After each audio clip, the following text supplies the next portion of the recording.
The silence in the Walker household had become a physical presence. A third occupant that moved through the rooms with Ethan and his stepmother, Laura. It had been 6 months since Ethan's father, Mark, had taken the contract job overseas, and the initial novelty of having a large suburban house to themselves had long since worn off. Ethan, at 17, was navigating the treacherous waters of his senior year, while Laura, only 35, seemed to be adrift in a sea of her own discontent. Their relationship had always been cordial, a careful dance of mutual respect for Mark's sake. She had entered his life when he was 12, not trying to replace his mother, but never quite forging the deep connection he saw in movies. They were friendly roommates, bound by their shared love for one man. One Tuesday evening, the silence was broken in a way that would forever alter the course of their lives. Ethan was at the kitchen island, scrolling through college applications on his laptop when Lavra entered. She moved with a nervous energy he hadn't seen before, clutching her smartphone like a lifeline. "Ethan," she began, her voice a little too bright. "Can we talk for a second?" He looked up, nodding, muting the music in his headphones. "I've been feeling really disconnected from your father," she said, her words coming out in a rush. "The time difference, his crazy work schedule. We barely get to text, let alone have a real conversation. I'm worried about us." Ethan shifted uncomfortably. This was territory he had no desire to explore. "I'm sure it's just temporary. He'll be back for Christmas." I know," she said, waving a dismissive hand. "But it's hard. And I had this idea, a way to maybe feel closer to him, and for us to feel more like a family." He waited, a knot of apprehension tightening in his stomach. "I want us to create a joint social media account," she announced. "Something fun, just for the two of us. We can post pictures, little updates about our day, like a shared diary. That way, when your dad does have a moment, he can scroll through and see what we've been up to. It'll make him feel included, and it might be fun for us too." Ethan stared at her. The request was bizarre. He had his own Instagram, his own Snapchat. The last thing he wanted was a shared, curated life with his stepmom. It felt forced, artificial. "I don't know, Lara," he said cautiously. "That seems kind of weird, please." She implored, her eyes wide and pleading. "It would mean a lot to me. Think of it as a project. We can call it the Walker Watch or something silly. Just for a few weeks. Humor me." He saw the genuine, almost desperate hope in her face. He thought of his dad and how happy it might make him to see them getting along so well. Against his better judgment, he relented. "Okay, fine, but just for a little while." Laura's face lit up with a relief that seemed disproportionate to the situation. "Thank you, Ethan. You won't regret this." They created a private Instagram account that night. The username was an inside joke his dad would appreciate, and the profile picture was a recent, happy photo of the three of them from before he left. For the first few days, it was exactly what Laura had promised. Ethan would post a picture of his homework spread out on the coffee table with a caption about procrastinating. Laura would post a photo of a cake she'd baked, lamenting its lopsidedness. It was mundane, but harmless. The shift was subtle. It started with the comments. Laura's comments on his posts became less mom-like and more familiar. She'd use inside jokes that were just between the two of them, her tone flirty and teasing. Then she started sending him direct messages through the account. "Saw you talking to Sarah Miller after school today. She couldn't take her eyes off you." Ethan frowned at the winking emoji. It felt intrusive. He replied with a simple, "We have a calculus project together."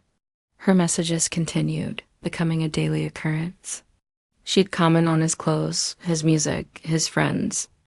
The boundary between stepmother and stepson was beginning to blur in this digital space she had created. He started to dread the notification sound. One Friday night, Ethan was out with friends. He posted a blurry, cheerful group selfie to the joint account with the caption, "End of week vibes." When he checked his phone an hour later, there was a direct message from Lavra. "You look so handsome in that photo. That blue shirt really brings out your eyes. Your dad never notices things like that." The message felt like an electric shock. It was wrong. It was so fundamentally wrong that his face flushed with a mixture of anger and confusion. He didn't reply. He shoved his phone back in his pocket and tried to forget it, but the words were seared into his mind.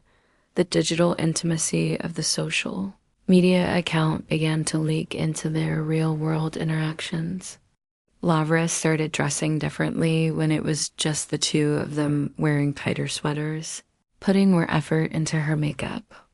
She'd find excuses to be near him on the couch, her proximity feeling less casual and more intentional.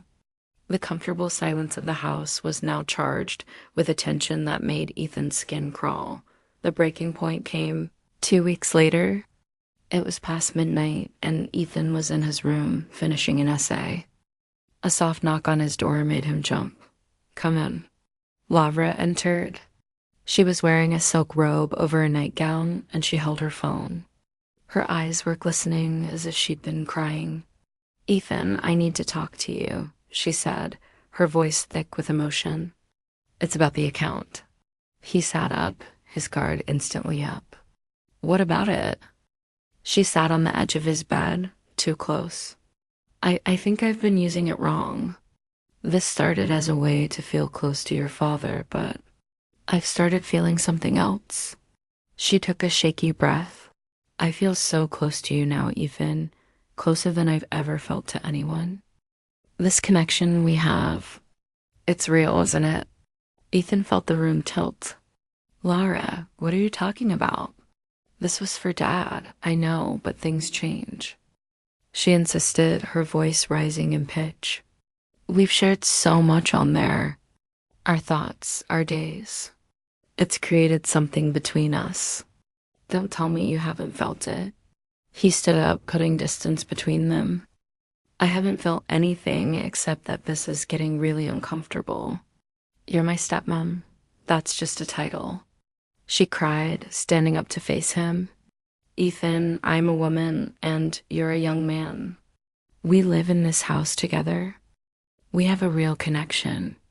I'm asking you to consider what this could be. For us." The implication hung in the air, ugly and undeniable.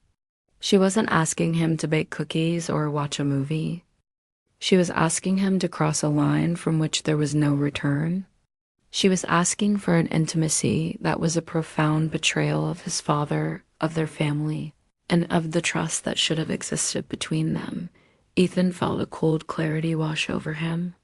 The joint account, the flirty messages, the changed behavior, it had all been a grooming process.